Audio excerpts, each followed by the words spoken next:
그런 말씀을 드린 적 있죠. 목사님들하고 이제 친구 목사님들하고 가면서 새벽 기도를 어떻게 해요? 이렇게 물어봤어요. 새벽 기도를 제가 처음에 개척하고 나서 끝까지 마지막 교인들이 나갈 때까지 기도하면서 제가 하나님 앞에 거짓된 기도를 한다라고 하는 것을 생각을 하고, 그때부터 제가 오히려 새벽 기도를 제가 다른 교인들보다 먼저 일어나겠다, 그런 생각을 하고, 그래서 새벽 기도 때 이제 먼저 일어나는데 늘상 사실 부담이 있어요. 새벽 기도 목사가 제일 마지막까지 해야 되는 거 아닌가. 남아있는 교회에 남아있는 그 교인들이 기도하고 있는 모습을 보면 좀 미안한 마음도 있기도 하고, 또 함께 어떨 때는 기도해주고 싶은 마음도 있고, 그런데 그럼에도 불구하고 저한테 정직하게 제가 저를 보면 정말 기도하는 이유가 뭘까? 이런 부분을 생각하면서 목사님들은 어떻게 기도합니까? 하면서 한번 부산을 가면서 2시간 반 동안 토론을 한 적이 있습니다. 그러면서 마지막 결론들은 같았어요. 목사님들의 여러 가지 소원 성취의 기도, 또 여러 가지 많은 기도가 있었고, 복음을 만난 사람들이 이 기도에 신경을 써야 하는데 도대체 어떻게 기도를 해야 될까라고 하는데, 그 기도의 결국 마지막은 뭐 다 같더라고요. 그것은 역시 기도라고 하는 것은 하나님과 깊은 대화를 하는 거다. 그런 결론에 도달하면서, 그럼 왜 그러느냐? 왜 우리가 깊은 교제를 하고 하나님과 대화를 하는 것인가? 그것은 뭐 너무나도 잘 알다시피, 계속 우리가 강조를 한다시피, 우리가 다른 사람들과 만나서 차를 마시고 식사를 하고 나누는 이유는 그것은 깊은 교제와 친밀감을 우리가 갖기 위한 거잖아요. 마찬가지로 우리가 하나님을 만나는데, 하나님을 만나는 이 관계가 기도를 하지 않으면 깊은 관계를 맺을 수가 없다라고 하는 거예요. 그러니까 기도라고 하는 자체가 가장 중요한 문제는 결국 친밀해지고 하나님과 깊은 만남을 해서 하나님 내게 어떻게 말씀하시는지, 또한 어떻게 나와 교제를 하고 갖기를 원하시는지, 이런 부분들을 우리가 알아나가는 것, 이것이 가장 중요한 기도의 한 부분이다, 이렇게 말씀을 드릴 수가 있습니다. 제가 왜 이렇게 말씀드리냐면, 우리는 기도라는 것 자체에 이미 힘들어하고, 또 기도라고 하는 것 자체에 우리가 지금까지 살아왔던 기도의 방식들, 또 기도라는 것 자체에 우리가 유교적인 어떤 틀을 가지고, 그래서 우리가 굉장히 열심히 하면 하나님이 기도를 응답해 주신다라고 하는 것, 또 우리가 간절히 정갈하게, 그리고 온몸을 그냥 목욕을 쫙 해가지고 금식해서, 그래서 그냥 정한수를 떠놓고 그러한 마음으로 기도하는 것, 이것을 우리는 어떤 우리 삶의 기도라고 하는 것이 익숙하게 되어 있는데, 정말 우리가 그렇게 기도를 해야지만 되는 건가? 이런 기도는 우리에게 하나님과의 만남의 기도의 관계 속에서 우리를 오히려 기도하는 것 자체를 어렵게 만들 수가 있다, 이제 이렇게 볼 수가 있습니다. 그래서 우리가 이제 기도라고 하는 것에 대해서 오늘 이 복음 원리 9번째, 한번 저를 따라하겠습니다. 언약을 붙잡고 기도하라. 그러니까 기도를 하는데 언약을 붙잡고 기도하라. 즉 뭔가 분명한 것이 있는데 그걸 붙잡고 기도하지 않으면 우리의 기도는 또 이방인들과 같은 똑같은 주님이 걱정하시는 중언부언하는 기도가 굉장히 많고, 그래서 기도가 우리한테 계속 부담감으로 올 가능성이 엄청나게 많이 있다, 이렇게 볼 수가 있습니다. 많은 분들이 그런 얘기 하죠. 기도의 응답이 왜 안 올까? 근데 그 핵심 부분은 아주 정확하게 주님이 말씀하신 게 뭐냐면, 이것은 주님의 뜻대로 구하지 않고 내 뜻대로 구했기 때문이라는 거죠. 즉 우리가 주님께서 원하시는 기도의 제목들을 가지고 기도하는 게 아니라 항상 내 뜻을 가지고 기도를 하고, 그래서 내 자아의 중심으로 기도를 하게 되면 그 기도는 우리를 파멸로 인도할 수밖에 없는, 그래서 우리 쪽에서 응답이 아니지만 어떻게 보면 이것이 가장 큰 축복이라는 걸 우리는 알아야 한다. 그래서 내 마음대로 기도를 하고 내가 내 중심으로 기도하는 것에 응답이 안 오는 이유는 바로 그러한 부분에 있다라고 하는 것을 이제 보여주고 있다, 이렇게 볼 수가 있습니다. 그래서 우리는 이렇게 생각하셔야 돼요. 우리가 이 땅에 온 것은 우리의 뜻을 이루러 한 것이 아니라 누구의 뜻을 이루시려고 하는 거예요? 하나님의 뜻. 이제 이 부분이 아주 중심으로 확 자리 잡히지 않으면 계속 우리는 어렵고 힘들 거예요, 삶이. 그러니까 왜냐하면 내 뜻을 이루기를 원한다면 나를 통해서 하나님의 뜻을 이루는 거와 내 뜻을 이루는 거, 이것이 같이 이루어지는데, 그때 이게 중심이 잘못 잡히면 교만해지고, 그리고 우리는 믿음을 통째로 잃어버리고 자기가 교만해져서 하나님의 영광을 갈아치는 그런 아주 일반적인 일들을 우리가 얼마든지 가룟유다처럼 할 수 있다. 이제 이 부분이 있단 말입니다. 그래서 이 기도라는 걸 통해서 우리가 어떻게 가야 되는가 방향을 우리가 잘 알아야 하는 것인데, 결국 하나님은 너무 감사한 것은 우리에게 기도할 거리를 주셨어요. 그게 뭐냐면, 한번 저를 따르십니다. 기도할 거리는 말씀이다. 언약이라고 하는 말씀을 주셨어요. 그래서 이 언약, 이 수많은 약속들을, 이 언약을 붙잡고 기도해야지, 자기 자아의 중심으로 기도를 하게 되면 우리는 가볍게 얕은 곳에서 기도를 하다가 결국은 이 스스로 나중에 자기감에 빠지고 기도에 대해서 오히려 지치고 공고해지는 그런 일들을 우리가 얼마든지 겪을 수가 있다는 거예요. 그래서 우리가 언약을 잡고 기도하고 하나님의 언약을 통해서 기도를 해야지, 내 중심 자아를 가지고 기도를 하게 될 때에, 그럴 때에 우리는 굉장히 힘들고 어려울 수밖에 없다. 설교를 하잖아요. 여러분, 설교를 들을 때 뭐 그런 얘기를 제가 오늘 우리 부교육자한테 들었는데, 제자반 하시는 분들 요새 이제 우리 교회에 많은데, 제자반 하시는 분들이 그런다는 거죠. 이 제자반 이렇게 나누는 거 목사님한테 얘기를 하냐고. 이제 그 얘기를 하는 거, 식사를 하는데, 그래서 이제 뭐 제자반 리더하는 뭐 교육자들이 저한테 한마디 안 해요. 뭐 소그룹에 한 얘기 전혀 하지 않습니다. 교회에서 소그룹 한 얘기들은 하지 않아요. 근데 이제 어떤 집사님이, 제자반하는 집사님이 그런 얘기를 하시면서 그랬다는 거죠. 그러면서 뭐냐면, 그렇지 않고서야 어떻게 주일날 목사님이 하시는 말씀이 내가 했던 얘기를 그대로 하면서 주일날 그렇게 말씀을 전할 수 있는 거예요. 본인은 그냥 분명히 이건 누군가가 얘기했다 이거예요. 그럼 얘기하신 거 아니냐, 이런 마음을 갖게 되는 거죠. 여러분, 그게 뭐냐면, 내게 긍정이든 부정이든 마음의 상함이든 내게, 아니면 뭐 칭찬이든 어떤 방식이든지 내게 다가오는 말씀, 이것이 기도해야 될 말씀이에요.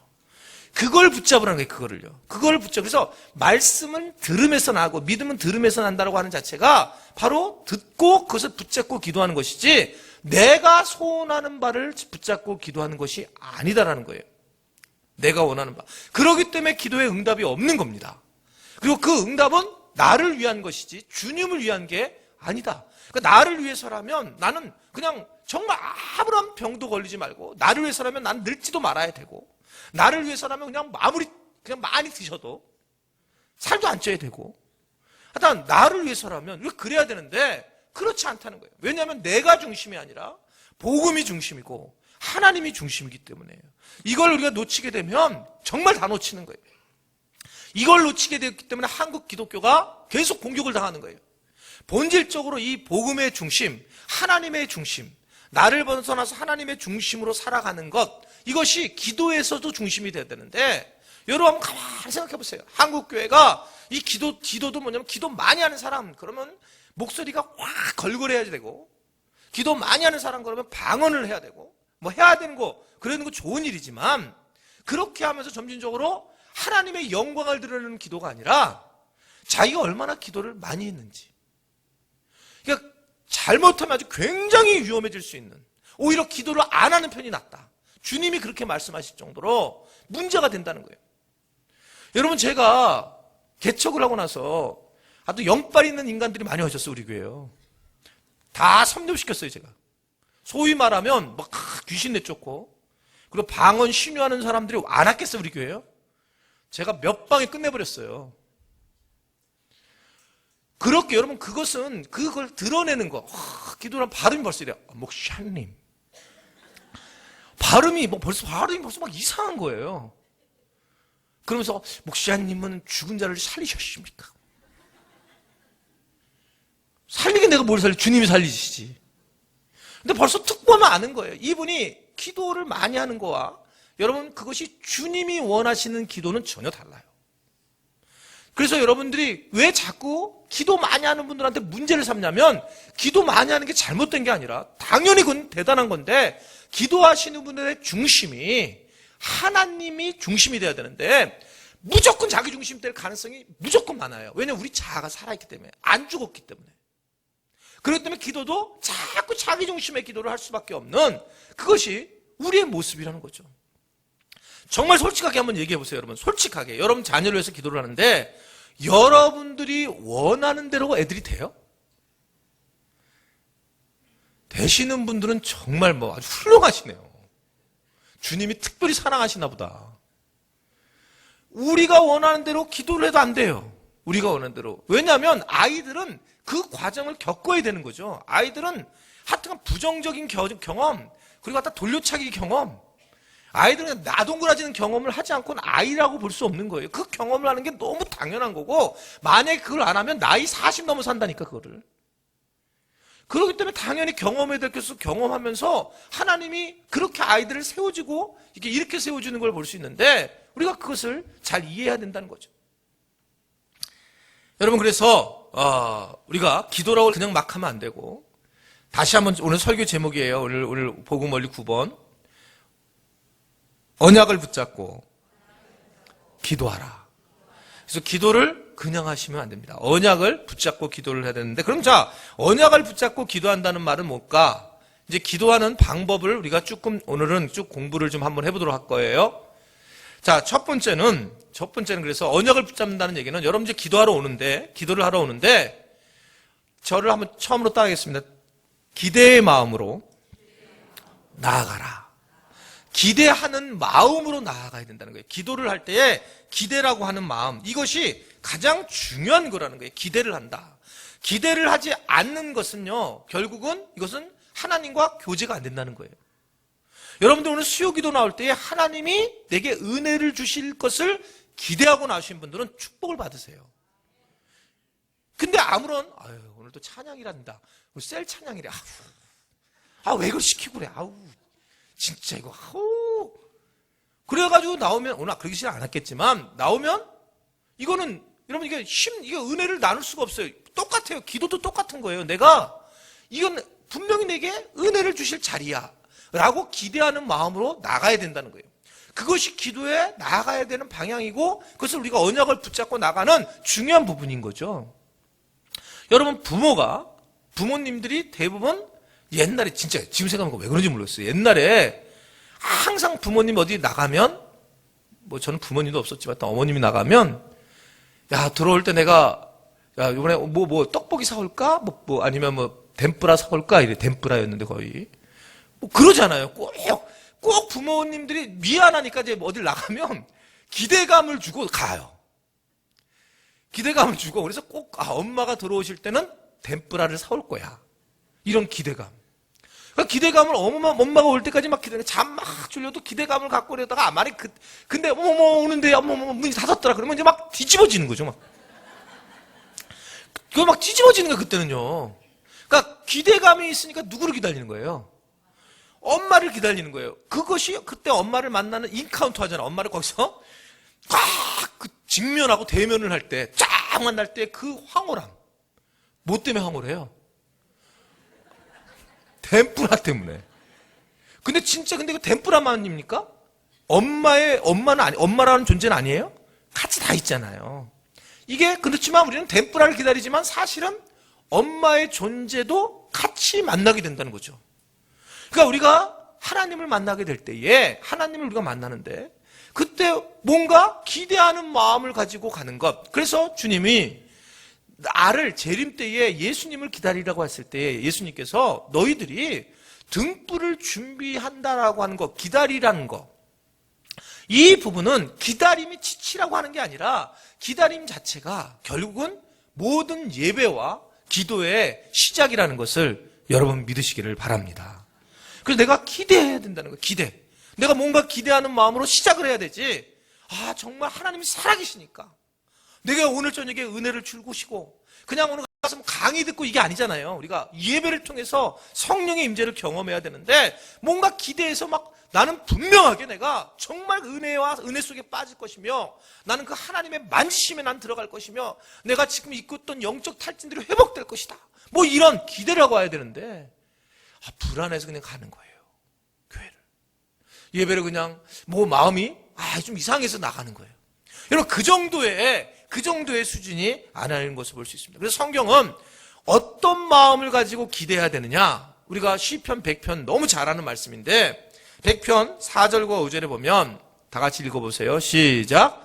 감사함으로 그의 문에 들어가며 찬송함으로 그의 궁정에 들어가서 그에게 감사하며 그의 이름을 송축할지어다. 여호와는 선하시니 그의 인자하심이 영원하고 그의 성실하심이, 그러니까 감사하는 마음, 찬송하는 마음으로 하는 거예요. 그러니까 그냥 뭐가 감사하냐면 하나님 만난 게 감사하고, 그냥 하나님 앞에 내가 뭔가 이 세상이 이렇게 유리할 수밖에 없는, 진리가 없어서 이렇게 흔들흔들거리는 이 세상에 내가 예수님 안 것만으로도 얼마나 감사한지, 이것만으로도 충분하잖아요. 여러분 그렇지 않아요? 내가 이 얘기를 했더니 어떤 누가 나보고 그런 얘기는 하지 마시라고 그러더라고요. 그러면 참 너무 마음 아프다고. 근데 제가 그런 얘기를 했어요. 어느 정도까지 얘기했냐면, 만약에 우리가 죽어가지고 하나님 나라 갔는데 하나님 안 계셔다. 안 계셨다. 나는 그래도 괜찮다고 생각해요. 라고 얘기했더니 이런 얘기 하지 말래요. 난 그만큼, 왜냐하면 적어도 내가 계신다고 100% 믿지만 적어도 이 땅에서 그 진리이신 하나님을 내가 알고 살지 않았다, 이걸 몰랐다면 저는 이미 이생 사람 아니었어요. 아무런 나에게 기쁨이 없었을 겁니다. 큰 흐름 속에서 여러 가지 관계 속에서 자잘한 기쁨이 있을지 모르지만 주님이 주시는 그 참된 진리의 기쁨을 내가 못 만났다면, 여러분 그러면 정말 우리는 이 세상을 살 수가 없었을 거예요. 그런데 그것을 이 땅에서 주신 그 은혜만도 충분한데, 그게 너무 감사한데, 그걸 주님을 찬양하면서 우리가 나오는 것, 이 자체가 예배예요. 예배. 그래서 시편 100편은 예배에 들어갈 때에 하나님 앞에 그 시편을 올려드리는 그런 찬양이죠. 어떤 마음이었는가, 또 어떤 기대인가. 시편 42편 5절에도 이렇게 얘기를 해요. 시작. 내 영혼아 내가 어찌하여 낙심하며 어찌하여 내 속에서 불안해하는가. 너는 하나님께 소망을 두라. 그가 나타나 도우심으로 말미암아 네가 여전히 찬송, 동일하게 42편 11절도 동일한 말씀이에요. 그러니까 하나님께 소망을 두고 그가 나타나심 때문으로 하나님을 너는 아직 여전히 찬양할 수 있다는 거예요. 여러분, 우리가 하나님의 어떤 이 소유적 존재로만 나타나셔서 하나님이 우리에게 맨날 주는 존재면요, 우리는요, 우리 존재 자체가 항상 이 받는 거로만 익숙해져 있고 그냥 존재적인 만남을 하지 않는다면, 그러면은요, 이 자체가 얼마나 어렵고 힘든 일인지 몰라요. 그렇다면 우리는 계속 더 좋은 걸 원하는 거예요. 근데 하나님을 그냥 만나는 거 하나만으로도 우리가 얼마나 이게 기쁘고 감사한 일인지. 왜 우리에게 고난이 올까? 아주 여러 이유가 있어요. 여러분, 고난이 있잖아요. 고난이 와서 이 고난이 있는데, 지금 이 고난의 핵심 부분은 뭐냐면 하나님을 그대로 만나라는 거예요. 조건 없이 만나라. 그냥 조건 없이 만나서 하나님을 찬양하면 너는 정말 삶에서 하나님께 소망을 두는 사람이 되는 거고, 너 인생이 확 달라지는 거다. 이게 만약에 내가 고난을 안 당하면 이런 조건을 경험을 하고 만나요, 우리는요. 고난을, 진짜로 힘들면 있잖아요. 힘들잖아요. 진짜 막 다 나동거려지고 힘들면 어떻습니까? 그냥, 주님 그냥 주님 한 분이면 충분한데. 근데 이런 고난이 없는 사람들은 왜 안 주세요? 왜 떨어졌어요? 근데 여러분, 영적 고난을 당해보신 분들 알잖아요. 정말 영적인 고난을 당해서 마귀에게 당해서 교회에서 상처를 받고, 목회자에게 상처를 받고, 지체들에게 상처를 받고, 영적으로 영혼의 상처를 받은 사람들은, 그 고난 안에 들어가본 사람들은요, 세상 고난 돈 좀 없다고요, 별로예요. 그게 중요하지 않는 걸 알아요. 얼마나 이게 힘든지, 이게 얼마나 힘든지. 그냥 길 걸어가다가 눈물이 주르륵 그냥 나는데, 왜 나는지 내가 모르는데, 내 영혼이 막 이게 상처받았고 낙심돼갖고 흐르고 있는데, 그때 우리가 좀 돈이 없어 두려워하고, 그 정도와의 수준이 아니라는 거죠. 그 정도 수준이 아니에요. 그런 고난을 당한 사람은 그냥 내가 예배할 수 있는 장소가 있다는 게 진짜 감사할 조건이에요. 여러분, 그게 예배예요. 예배. 그게 기대하는 마음이 있는 거예요. 그래서 내가 정말 이거 주님 한 분이면 정말 충분하고, 정말 복음 이거 하나면 충분하구나, 내가 여태까지 고난을 당해보지 못했으니까 모르는구나 라는 것을 알게 됐다는 거죠. 여러분, 기대의 마음으로 나간다는 얘기는 뭐냐면 어느 정도 신앙에 거기 마음이 숨어져 있냐면 기대한다는 마음으로 나온다는 얘기는 하나님 아버지시라는 것을 내가 인정한다는 거예요. 자, 여러분 이거죠. 우리를 하나님이 놀랍게 이 세상에 그냥 아주 묘한 방법으로 하나님이 만드신 방법, 자궁 안에 정자와 난자가 만나서 그래서 생명체가 만들어져서 그래서 우리가 그 하나님께서 만들어주시는 도구의 방법으로 이 땅에 왔어요. 근데 오늘 내가 이번 주일날 설교할 건데 예레미야가 얘기한 건데 내가 너를 모태에서부터 알고 그 전부터 내가 너를 알고 있었다예요. 성별을. 그게 예레미야에게 하나님 주신 말씀이에요. 이번 주 본문이다 내가 여태까지 불쌍하다고 와서 그러는데 그러면서 말하는 건 나는 너를 예전부터 알고 있었다는 거예요. 예전부터. 그래가지고 너를 이 땅에 보냈는데 여러분 창조 전부터 우리를 알고 있었던 주님이 우리를 이 땅에 잠깐 살라 보냈는데 그랬는데 아무것도 준비하지 않고 우리가 먹고 살고 마시고 입을 거 그냥 그걸 준비하지 않고 우리를 그냥 보냈을까? 우리 그냥 이 땅에 보냈을까요? 아주 단순하게 생각하세요. 여러분 엄마고 아빠잖아요. 여러분들이 여러분들의 자녀가 태어나서요. 그랬을 때 그 자녀가 하고 올라오잖아요. 태어날 때 그 아이에 대해서 아무것도 준비하는 거 없이 가만히 멍하고 준비하지 않잖아요. 그 아이를 해서 최대한 내가 준비할 수 있는 걸 최대한 준비해서 아이가 나오게 하잖아요. 하물며 하나님일까 보냐. 여러분 하나님이 그러면 그냥 놔두겠냐는 거예요. 하나님이 우리가 막 죽을 것 같은데 그런데 주님은 알고 보면 우리 죽지도 않고 주님께서 이미 다 우리에게 필요한 만큼을 채워놓고 계신다는 것을 여러분 분명히 알 수 있기를 바랍니다. 이 부분 그래서 기대하는 마음 그러니까 뭐냐면 아빠가 있으니까 아빠가 다 해줄 거를 하니까 지금 어떻게 그림을 얘기하냐면 이 시편은 기대하는데 어떻게 기대하냐면 여러분 기분 좋으면 뭐가 나오는 거예요? 찬송이 나오는 거예요. 기분이 좀 찬송이 나오잖아요. 그쵸? 찬송이 나와가지고, 이 장송곡도 그때는 은혜가 되잖아요. 며칠 후. 우리는 어렸을 때 그거에 이게 장송곡이 아니죠. 찬송가 291장이었는데, 이게 춤췄어요, 우리는요. 요단간 건너가만. 이게요. 제가 기억나는 거는 그때 그 곡이 나는 유쾌한 곡인 줄 알았어요. 왜냐면 은혜가 오면 그냥 주님 만나는 것 때문에 빨리 가고 싶다는 거죠. 우리의 환경이, 우리의 상황이 우리를 움직이는 게 아니다. 그것을 얘기하기 때문에 기대하는 마음으로, 기대하는 마음이 있으면 하나님이 나에게 다 해놓기 때문에 기대하는 마음으로 나올 때에 우리가 하나님의 은혜를 만나게 된다는 걸 여러분 아시기를 바랍니다. 두 번째는 그래서 그런 거죠. 두 번째는 이제 믿음의 마음으로 고백을 하는데 믿음의 마음으로 고백한다는 거. 그러니까 첫 번째는 기대의 마음으로 나가는데 두 번째는 이제 기도의 마음으로 나아가지고 기도를 하라고 다 기대하는 마음으로 나오는 거예요. 다 준비해 놓으신 거구나. 이제 하나님이 약속하신 언약을 붙잡고 나가려고 기대의 마음으로 나왔다가 이제 그 다음에 믿음의 마음으로 고백을 해요. 여러분 믿음의 마음으로 고백을 하는 것. 그래서 내가 신앙 고백이잖아요. 예수님께서 나를 위해서 달려 돌아가셨다라고 하는 신앙 고백. 내가 얼마나 귀한 존재인가라는 신앙 고백. 좋은 것으로 채워주실 거라고 하는 믿음에 대한 고백. 이런 고백을 가지고 주님 앞에 나아오는 거예요. 최용호 전도사라는 분이 이제 굉장히 좋은 글을 하나 썼었는데, 시를. 제가 최용호 전도사를 참 좋아하는데, 근데 이분이 그런 글을 썼어요. 하나님 한 번도 나를 실망시킨 적 없으시고 언제나 공평과 은혜로 나를 지키시네.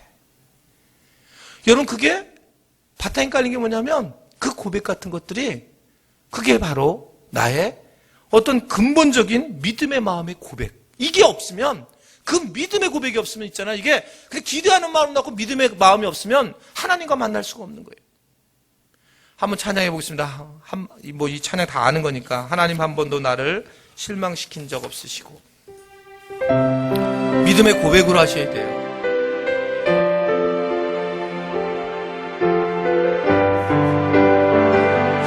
가사를 깊이 생각하시면서 하나님 한 번도 나를 하나님 한 번도 나를 실망시킨 적 없으시고 언제나 공평과 은혜로 나를 지키셨네.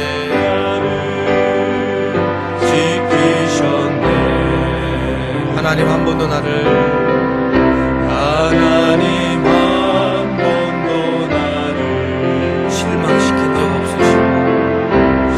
실망시킨 적 없으시고 언제나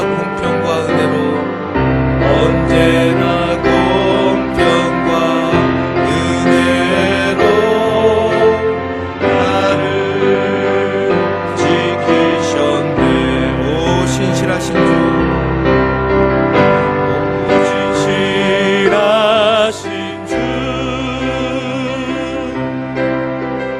오 신실하신 주, 내 너를 떠나지도 않으리라. 내 너를 버리지도 않으리라. 약속하셨던 주님, 그 약속을 지키사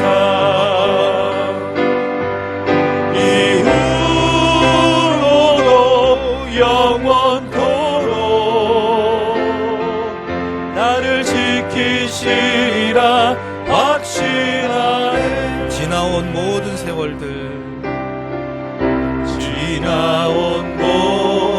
세월들 돌아보아도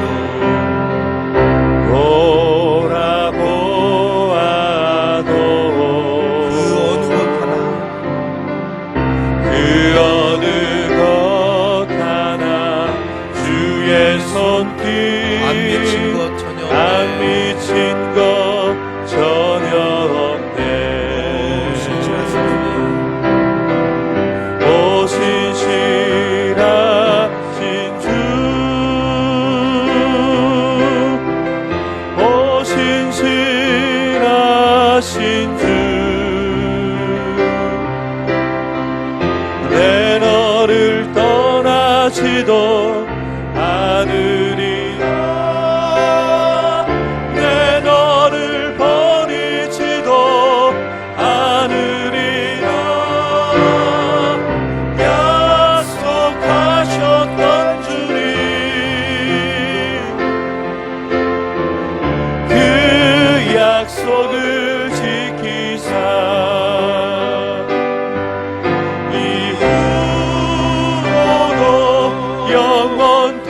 영원토록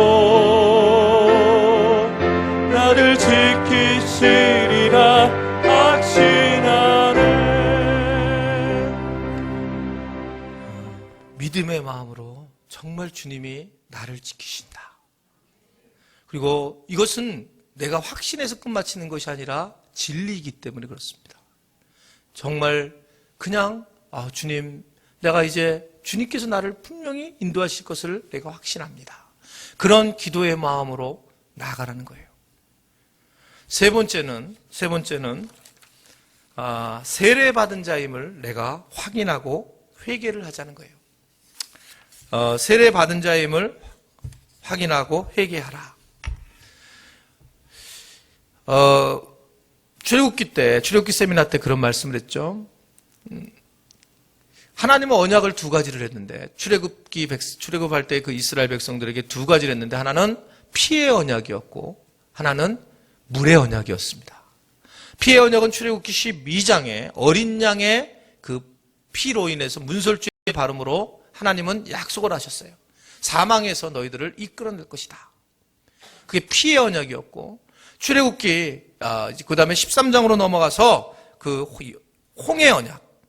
그래서 마침내 하나님의 백성들이 결단을 하고 홍해를 건너가서 결국 이제 그 주님의 삶을 살겠다라고 다짐을 했을 때에 하나님께서는 그 언약의 대가로 행복하게 하는 것이 아니라 오직 주님만을 바라보게 하기 위해서 결단하고 넘는 자들에게 은혜를 베풀어 주시고 기적을 베풀어 주시면서 광야를 딱 준비해 놓으셨다. 그래서 광야의 길로 들어가기 시작을 하는 거예요. 근데 그때부터 하나님을 만나는 시간입니다. 그러니까 처음 예수님을 만난 사람들이 많은 사람들이 고민하는 건 뭐냐면 내가 예수님을 만났는데 이게 좋은 일이 없다 이렇게 얘기를 하는데 그때 좋은 일이 없는 게 아니라 진짜 좋은 일이에요. 그때 불기둥 구름기둥을 경험하는 거고 그때 이제 하나님이 정말 자기에게 간섭하는 것을 경험하게 되는 건데 근데 이게 세상적으로 바라보면 먹을 것이 없는 것처럼 보이고 이런 것처럼 그림자로 보이지만 그러나 참 진리인 것은 하나님을 만나면 하나님이 다 만나와 메추라기를 먹여주시면서 광야에서 훈련시키는 그 사건이 바로 홍해 사건이죠. 세례 사건이에요. 세례 사건. 세례 사건으로 오게 된단 말입니다. 그러면 세례라고 하는 것 이거 다 여태까지 우리가 출애굽기 세미나에서 공부했지만 이걸 뭐라고 해야 하느냐? 로마서 6장 3절의 말씀을 보면 무릇 그리스도 예수와 합하여 세례를 받은 우리는 그의 죽으심과 합하여 세례를 받은 줄로 알지 못하느냐. 단순히 여기서 받는 세례의 모습을 얘기하는 게 아니고 이 세례는 예수 그리스도와 우리는 홍해를 건너가면서 죽었다 이 얘기예요. 그러니까 내가 죽은 것이 세례예요. 내가 죽은 거. 한번 저를 따겠습니다. 내가 죽은 게 세례다. 너 세례 받았냐? 그러면 예스. 이 얘기는 뭐냐면 난 갔습니다 이거예요. 주님 저는 갔어요. 이런 고백이란 말입니다. 그러니까 그랬을 때에 주님이 살았을 때에 그때 이제 복음의 능력이 드러나는 건데 우리는 내가 죽은 것 이 부분에 대해서는 내가 여전히 살아있으면서 주님이 살아계심을 원하니까 그러면서 굉장히 우리 혼돈이 오는 거예요. 살아가면서 계속 판단하고 비판하고 불평하고 불만하고 그게 왜 그러냐면 여러분 하나님을 안 만난 게 아니라 내가 살아있기 때문에 그래요. 주님은 내게 고난을 주는 이유는 나를 죽이려고 하는 거예요. 나를 죽이려고 철저하게 깨구락지를 만들려고 아무것도 할 수 없습니다. 그래서 여러분 예전에 우리의 선조들 신앙의 선조들은 제일 많이 부른 찬양이 뭐예요? 338장 옛날 찬송가. 이게 바뀌어가지고 내가 아주 너무 손해가 많아요. 천부여 의지 없어서 손 들고 옵니다에 그예요. 내가 죽었습니다. 그거예요. 주 나를 박대하시면 나 갈 데가 없습니다. 이게 여러분 이게 얼마나 정말 겸손한 찬양입니까? 손 들고 와서 이제 죽었습니다. 그러고 왔는데 박대하지 말아달라는 거예요. 보통 같으면 우리 손 들고 왔습니다. 축복해 주세요 이러지. 그 찬양 때문에 찬양이 있잖아요. 신학교를 가는 찬양이 두 개인데 그 찬양하고 뭐냐면 아골골짜기라도 부름받아 나서니 몸 어디든지 가오리. 이 두 개를 넘어가야지 신학교를 가요. 어디든지 가오리라. 그러니까 이 두 가지를 넘어가야 되는데 이게 이 동일한 부분이란 말이죠. 세례를 받아서 내가 죽었다. 내가 세례를 받았는데 죽었는데 계속 사는 거예요. 그러니까 기도를 할 때 세 번째 가서 기도해야 될 게 뭐냐면 회개를 하는데 뭘 회개하라는 거야? 왜 회개해? 회개가 맨날 할 게 뭐가 있어 회개가요? 아유 목사님을 제가 미워했습니다. 맨날 이거 그만 미워해서요 이제. 그거 뭘 회개하겠어요? 그게 아니고 정말 회개할 건 뭐냐면 내가 죽지 않았어요. 내가 죽었는데 완전히 깨구락지가 되는데 죽지 않은 거예요. 얘가 죽지 않으니까 계속 죽지 않았음을 우리가 드러나는 얘기는 뭐냐면 불평과 불만과 혈기가 올라온다는 거예요. 죽지 않았으면. 죽으면 있잖아요. 그냥 모든 게 그냥 감사해요. 이래야 되는데 죽지 않은 거예요. 그러니까 막 판단이 쓰는 거예요. 자꾸. 죽어야 되는데. 그러니까 죽지 못했음을 주님 앞에 와서 회개를 해라. 이 얘기란 말입니다. 갈라디아서 3장 27절에 보면 다 같이 읽어보겠습니다. 시작.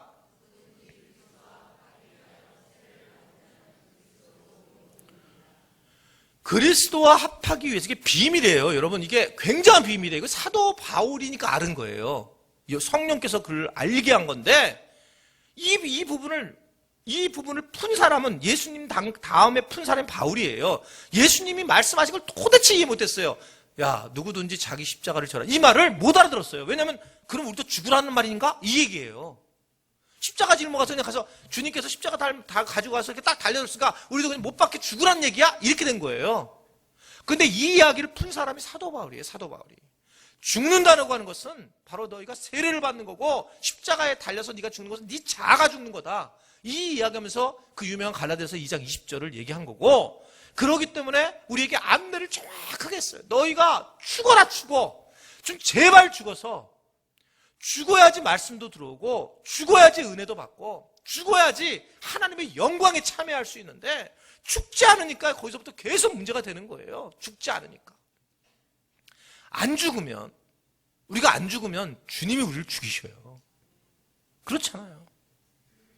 왜냐하면 그래야지만 우리가 살 수가 있기 때문에.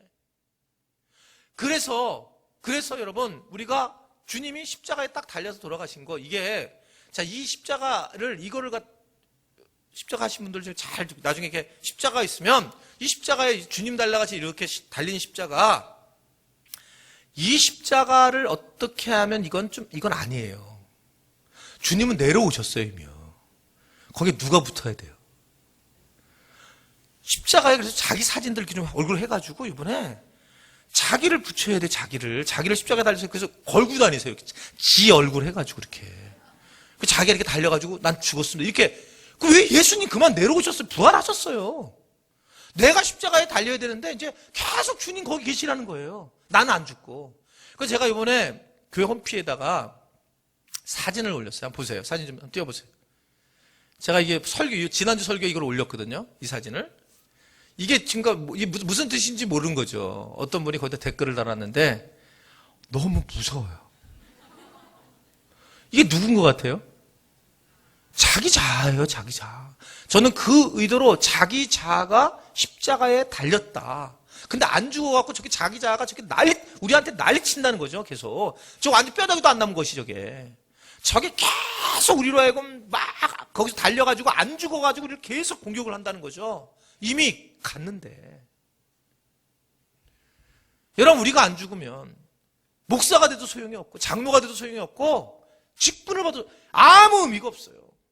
그러니까 우리가 이게 죽어야 되는 건데 그 죽음이 세례인데 이 세례에 대해서 매일 죽어야 되는데 매일 세례를 받는데 주님 내가 도저히 죽지 않는 거예요.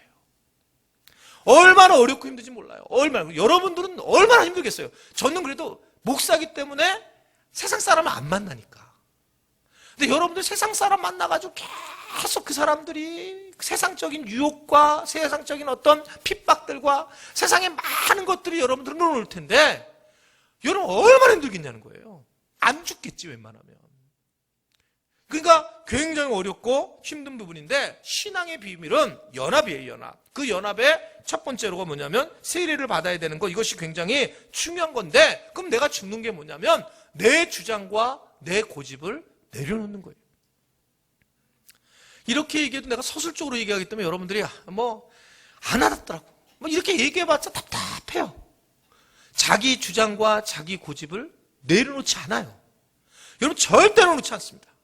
설교 은혜 받는 사람이 어떤 설교를 은혜 받는 줄 아세요? 목사님 그 말씀에 동의합니다. 이런 분들은 은혜 받아요. 그러니까 이게 무슨 소리냐면 내 판단에 목사님 설교는 맞으니까 내가 은혜 받는다는 거예요. 제가 제 개인적으로 무슨 다른 얘기를 하지 않고 예를 들면 성경 얘기만 해도 그것에 대해서 다르게 해석하고 있는 거예요. 여러분 생각해 보세요. 우리가 세례받은 사람들의 특징은 뭐냐면 광야를 넘어가는 건데 광야를 넘어갔을 때에 결국 거기서 자기를 내려놓은 순종을 배우는 거예요.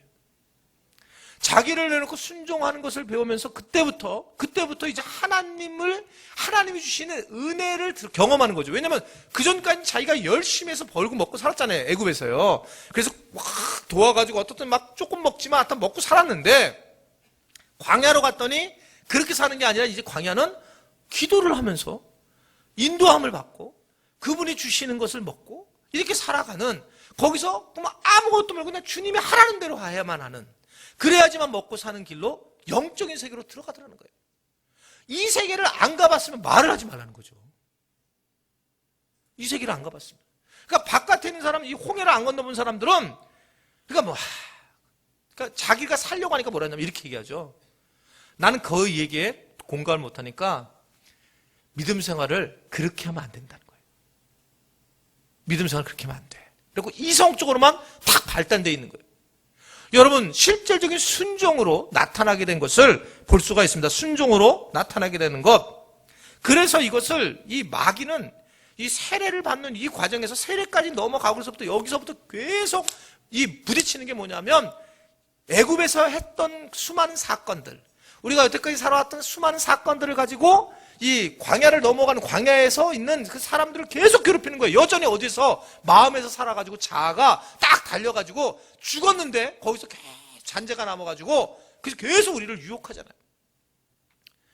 마귀가 뭘 유혹합니까? 우리가 이거 대표적인 게 여러분 잘 아는 마태복음 4장에 나오잖아요. 세 가지 유혹하죠, 예수님한테. 그게 대표적인 유혹이에요. 여러분 인생 살아가면서 세 가지 유혹이 계속 올 거예요. 그 세 가지 유혹이 뭐예요? 예수님한테 한 세 가지 유혹. 그게 뭐냐면 너의 본능적인 욕구를 위해서 돌을 빵으로 만들라는 거예요. 네 본능적인 욕구를 채우기 위해서 돌을 가지고 빵을 만들어라. 이게 뭐냐면 마귀가 예수님에게 유혹한 거죠. 너무나 당연한 얘기입니다. 배가 고픈 사람에게 돌을 빵으로 만들 수 있다는 거예요. 얼마든지 그럴 수 있다는 겁니다. 여러분 이것은 뭐냐면 본능적인 욕구를 건드리는 거예요. 우리의 본능적인 것들이 있어요. 사람들에게 인정받고자 하는 욕구. 이게 필요하기도 하고 본능적인 욕구가 있습니다. 근본적으로. 제가 어제 그제 우리 총회 교회 개척교회 세미나를 하고 왔는데 200명 정도가 모였어요. 제일 많이 모였어요, 이번에. 제가 첫 번째 강의라 그랬잖아요. 1차, 2차, 3차 강의인데 제가 1차 강의예요. 요 옆에 화엄교회 목사님 부부도 오셨더라고요. 1차 강의인데 제가 1차 강의에 가가지고 강의를 여러 가지 맡아 얘기를 해야 되는데 얘기를 했는데 그 얘기를 했어요, 제가요. 근데 그 개척교회 분들이 너무 좋아하는 거예요. 뭘 얘기했냐면 이렇게 모아놓으면 뭐하냐고. 여기서 강의를 여러분들 하면 뭐하냐고. 1인당 한 5천만 원씩 주면 그럼 제일 좋죠. 그랬더니 막 박수를 치더라고. 개척교회 세미나 할 게 뭐냐. 그냥 5천만 원씩 딱딱 주고 그냥 좀 도움을 주면 총회가 그러면 제일 행복하시죠. 그랬더니 막 사모님이 제일 크게 치더라고. 사모님들이. 왜냐하면 너무 잘하는 게 본능적인 문제거든요. 본능적인 문제. 그러니까 개척교회 무슨 방법이 있고 어떻게 교회를 세워져 나갈까, 어떻게 스트럭처를 짜고 정말 좋은 프로그램이에요. 예전에 저는 막 맨바닥에 그냥 교회를 세워서 우리 교회 비전선을 만들었지만 지금은 이분들이요 한 6개월 정도 쫙 준비해가지고 자기가 목회에 어떻게 비저너리가 될 거냐 이걸 딱 세워요. 그래서 3개월에는 몇 명을 만들어갖고 어떻게 일을 해갖고 이거를 쫙 해가지고 마지막 내야 돼요. 리포트로, 논문으로. 대단히 훈련을 잘 시키는 거예요. 지금 저는 너무 잘한다고 생각해요. 우리 총회가.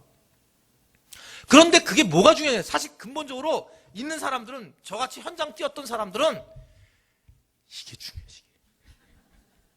제일 중요한 게 이거지. 이게 있어야지 뭘 하지 이게. 본질적인 문제에 부딪히게 되어 있다. 그러니까 그런데 주님은 뭘 얘기하냐면 사람이 뭐로만 사는 게 아니라는 거예요. 떡으로만 사는 게 아니라 뭘로 산대요? 말씀으로 산다 얘기를 하면서 주님은 엉뚱한 얘기를 하시는 거예요. 왜냐하면 말씀으로 먹여줄 것이다. 이게 있잖아요. 한 번도 경험하지 못한 거예요. 우리가 광야에서 경험하지 못했는데 주님이 무슨 말씀이었냐면 두려워하지 마라. 내가 소낙비같이 너에게 양식을 내리기라. 이 말씀이 있었는데 그 말씀이 실제가 돼서 임하게 됐다는 걸 믿으시기를 바랍니다.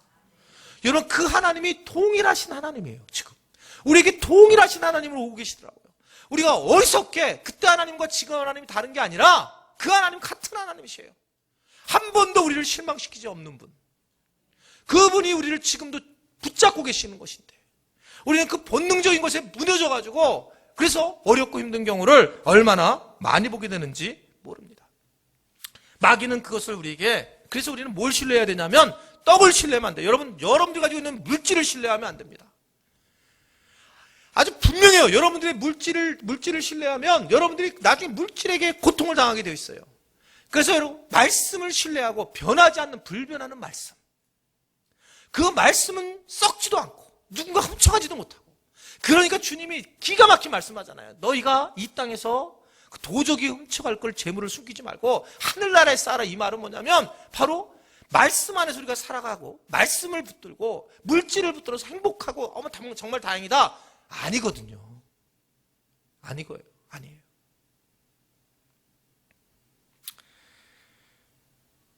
또 하나는 마귀가 하는 얘기가 사람들의 여론과 인기를 얻기 위해서는 너의 능력을 사용하라는 거예요.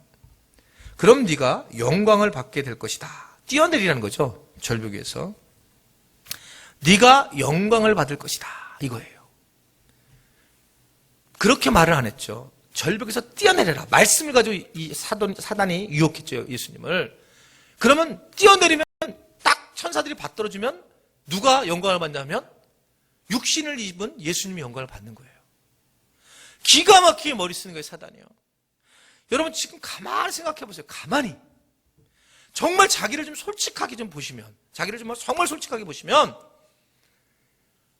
내가 주님 믿는 것이 정말 주님을 영화롭게 하는 일인지. 오늘 수요기도회를 나올 때 여러분들이 수요기도에 그냥 목사님 설교 지지리도 못해도 또 내지는 막 교회가 추워도 그리고 그냥 환경이 너무 안 좋아도 그냥 나온 것 이것으로 주님 영광 받게 하기 위해서 나온 건지 한번 잘 생각해 보세요. 우리가 어떤 식으로 살아가고 있는지, 어떤 식으로 얼마나 사람의 눈치를 보고 살아가고 있는지. 오늘 찬양 너무 잘했어. 셀 찬양 안 했으면 내 설교에 걸릴 뻔했어. 또 삐칠 뻔했어요. 이 앞에 나와가지고 나올 때 찬양하러 나올 때 지난번에 얘기했잖아요. 찬양하러 나오는데 여기에 안 쓰려고 여기에 안 쓰고 다 싸우. 여기서 나와서 싸우잖아. 맨날 여기서. 너무 잘했다고 오늘 셀은 그냥 안 싸우고 있어가지고. 그러니까 그건 뭐야? 나는 그게 그냥 뭐라고 생각하냐면 딱 이거예요. 사람한테 하겠다는 거예요. 그거 아니겠어요? 하나님한테 하면 여기서 다 무릎 꿇고 하지 않겠어요? 아닌가?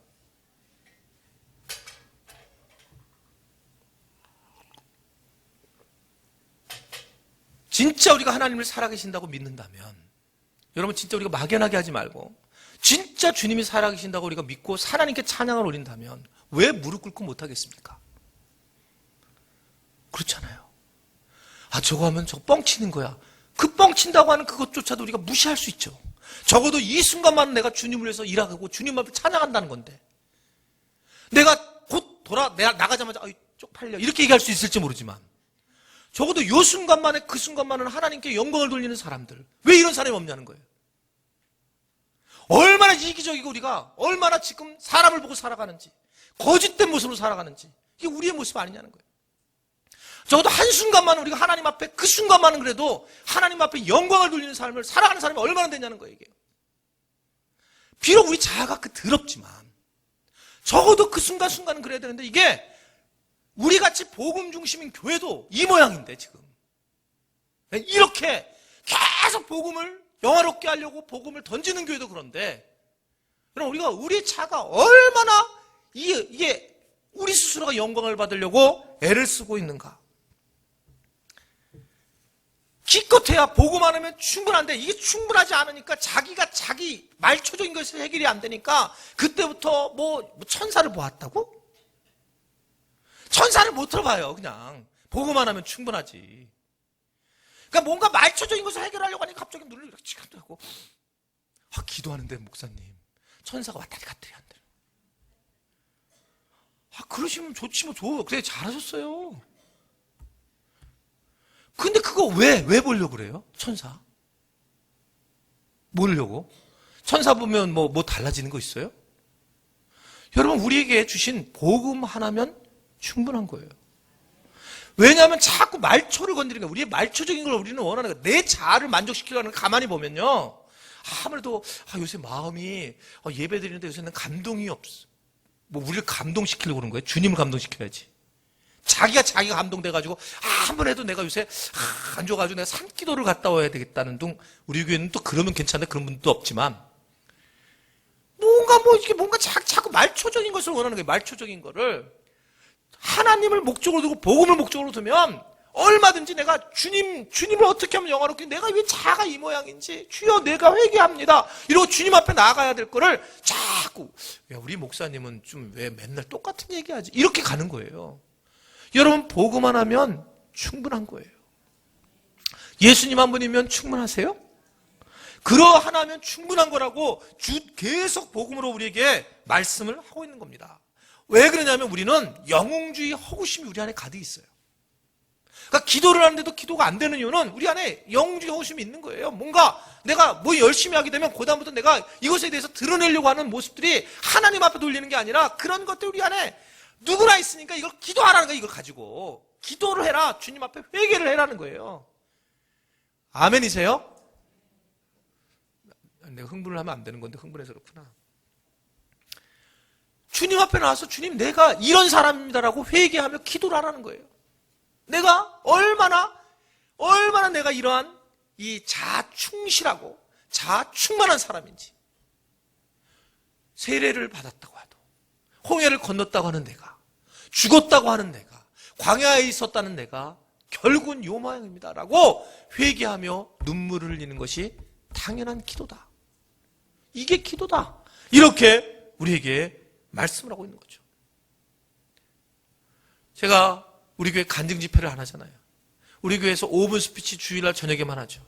짧게 많이 얘기도 안 하게 하죠. 왜 그럴까요? 간증을 하게 되면 하나님의 영광을 드러내는 게 아니라 자꾸 어느 조금만 지나잖아요. 그러면 슬슬 자기를 드러내는 거예요. 여러분 얘기 아닙니다. 내 얘기가 그래. 내 얘기가 그런 거야. 내 얘기가 내 스스로가 그런 내 아주 죄장아치가 내가 나라는 걸 내가 너무 잘 알아요. 그러니까 간증하기가 무섭습니다. 간증을 하면 자꾸 자기가 드러나는 거예요. 주님이 드러나지 않고. 이게 모두 다 회개거리라는 거죠. 회개거리. 이게 자체가. 아무도 모르지만 나는 아는 겁니다.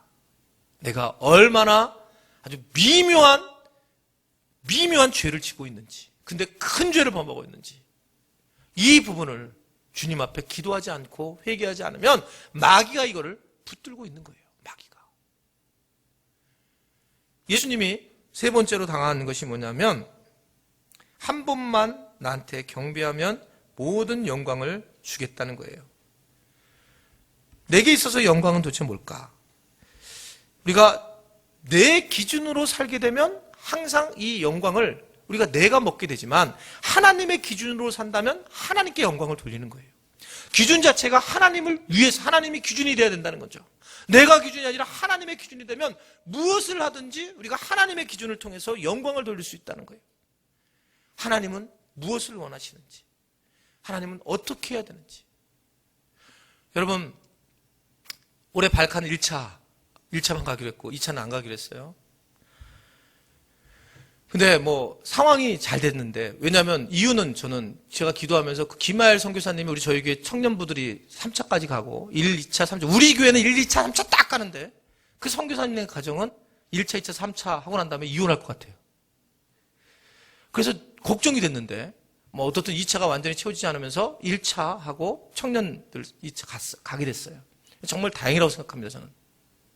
근데 내년에도 갈 텐데, 여러분, 만약에 여러분들의 기준으로 간다면 영원히 못 갈 거예요.